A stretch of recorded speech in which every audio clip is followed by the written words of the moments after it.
Buenas tardes.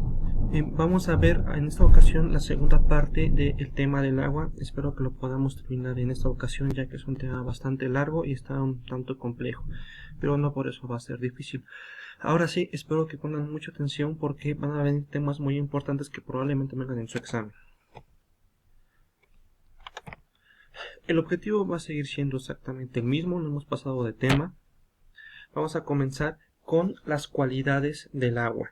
Para empezar con la densidad. La densidad precisamente va a ser la masa sobre el volumen. Eso prácticamente,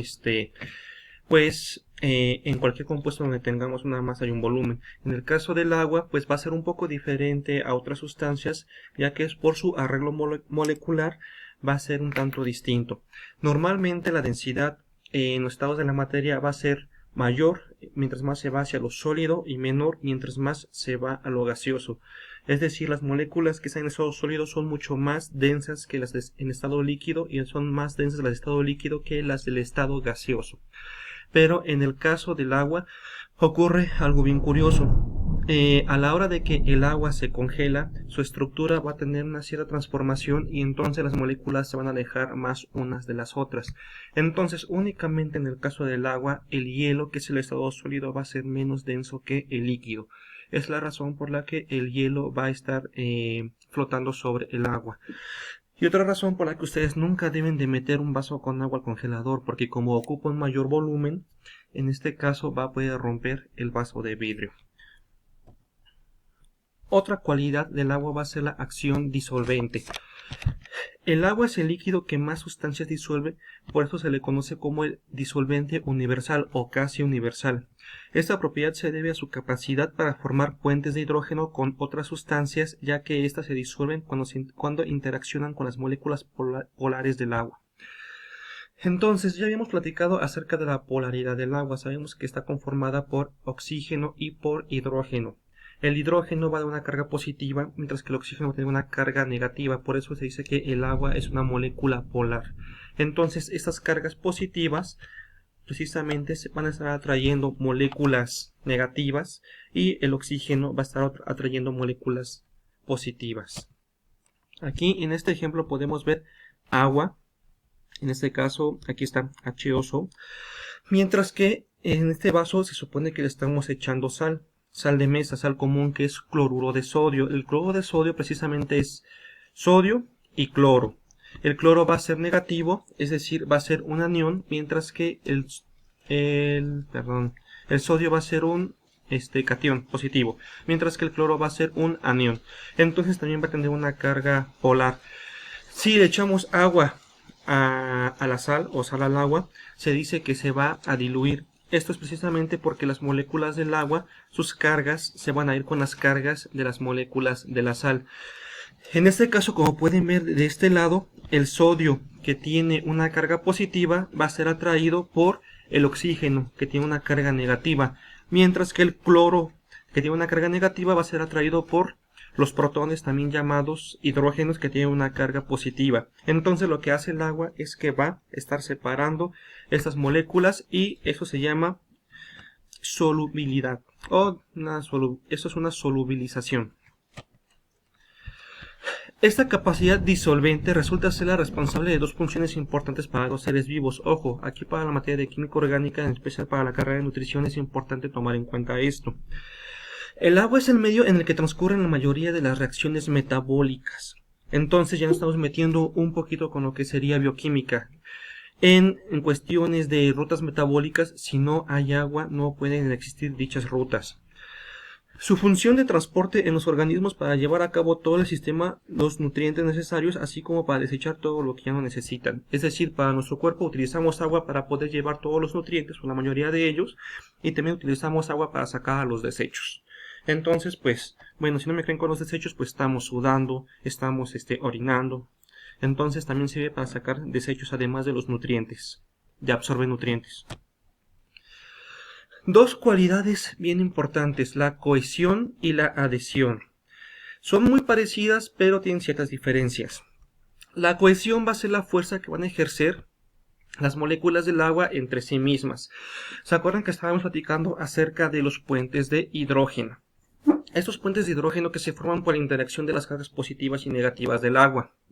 Que dijimos que aunque una molécula de agua esté completa, su oxígeno y sus dos hidrógenos, hay una carga que queda por ahí. Entonces, esta carga negativa con esta carga positiva atrae molécula del agua con molécula del agua. Entonces, esta fuerza de atracción, esos puentes de hidrógeno, es lo que conocemos como fuerza de cohesión entre las mismas moléculas del agua. Los puentes de hidrógeno no solamente interactúan con las mismas moléculas del agua, también pueden interactuar con otro tipo de moléculas. Es decir, eso se llama fuerza de adhesión, cuando los puentes de hidrógeno ejercen una fuerza entre las moléculas del agua y otra cosa. Esa es la razón por la que el agua moja, aunque se escuche raro. El agua simplemente se va a adherir siempre a cualquier superficie por la fuerza de adhesión. Si no me creen, váyanse a lavar las manos y aunque se le estén sacudiendo, aunque se las estén secando, van a estar sus manos todavía con un poco de agua pegada a la piel. Esto es por la adhesión, por los puentes de hidrógeno que se están formando entre las moléculas del agua y entre su piel. Obviamente después de un rato pues el mismo ambiente va a secar dicha agua y ya no van a tener nada, pero por lo mientras esa fuerza de atracción entre el agua y otras sustancias se llama fuerza de adhesión. Ahora, un resultado de la fuerza de cohesión, de la fuerza, de adhesión, va a ser la capilaridad, de la fuerza de adhesión. La capilaridad se refiere, precisamente esta palabra viene de los capilares, que van a ser tubos muy delgaditos. Yo creo que con esto está bastante largo. Se llaman capilares porque son del tamaño un poco más grandes que un cabello, pero son como un tubo de ensayo, pero muy muy delgaditos. Entonces, como el agua tiene esta propiedad de adhesión con las paredes de dicho tubo, va a empezar a subir, a subir, a subir, a subir.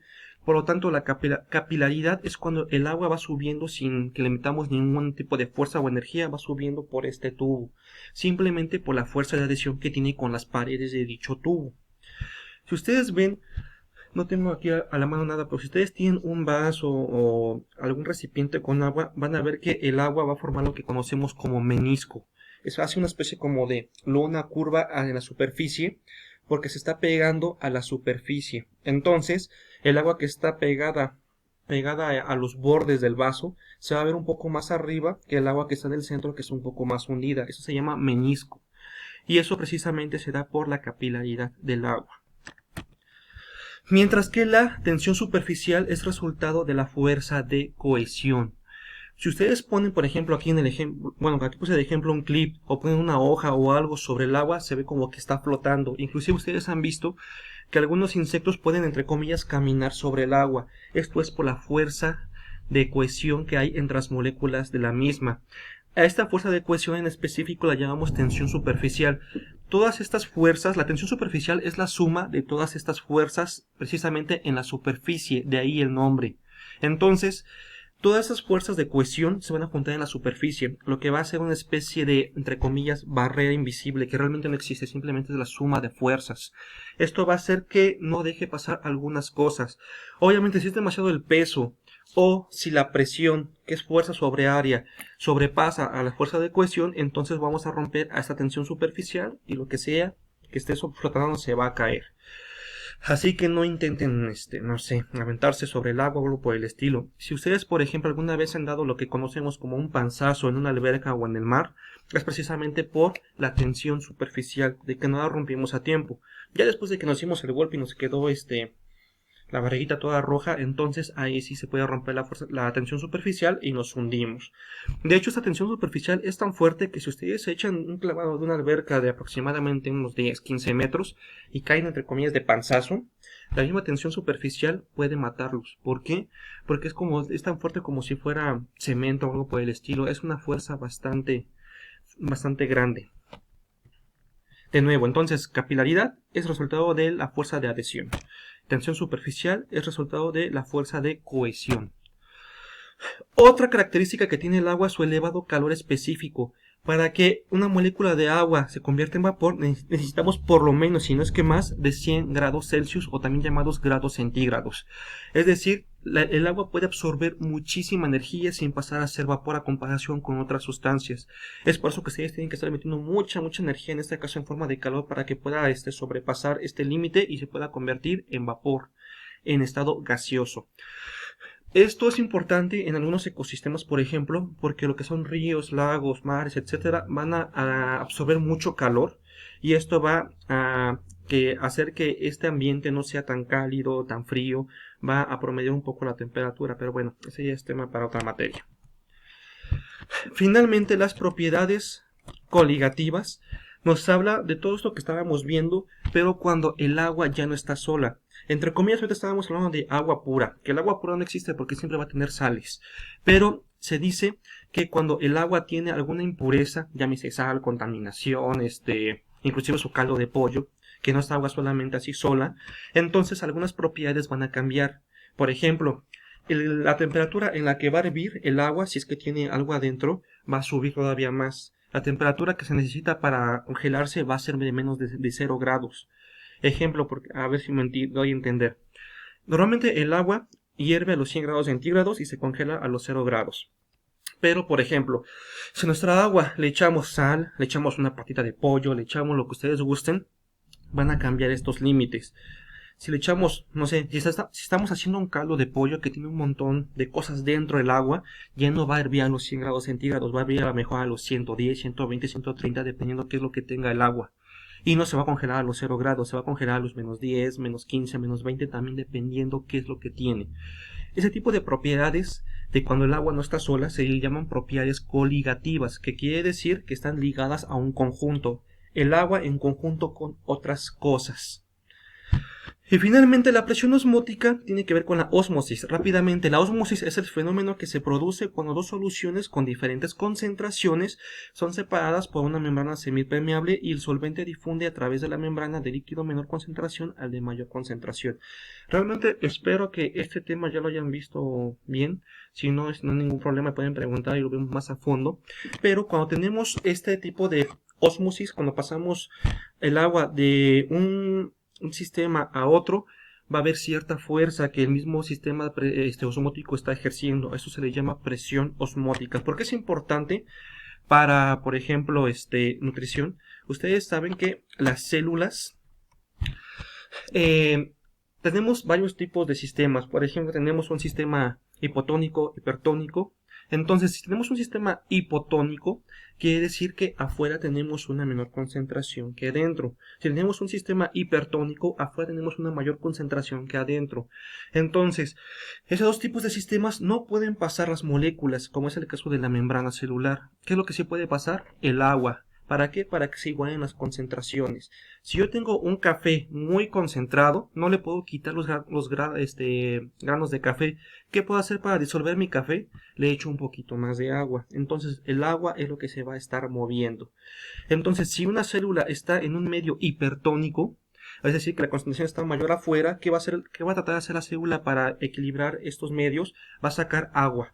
Obviamente nunca lo va a lograr, pero se va a deshidratar y va a morir la célula.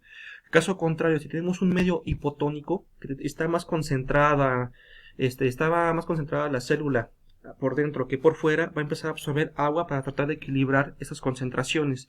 Va a absorber demasiada agua y va a terminar explotando. Entonces, por eso es importante la presión osmótica. Además que recuerden que ese tipo de presión la puede utilizar la misma célula para llevar a cabo algunos transportes pasivos sin necesidad de utilizar energía, simplemente por pura presión osmótica. Bueno, por el momento dejo este video hasta aquí. Van a ser 2 videos para esta sesión. En un momento vamos a comenzar con el otro, que es pH, que es un poquito más pesado. Entonces, hasta aquí vamos a dejar el video de cualidades del agua. Nos vemos en un momento.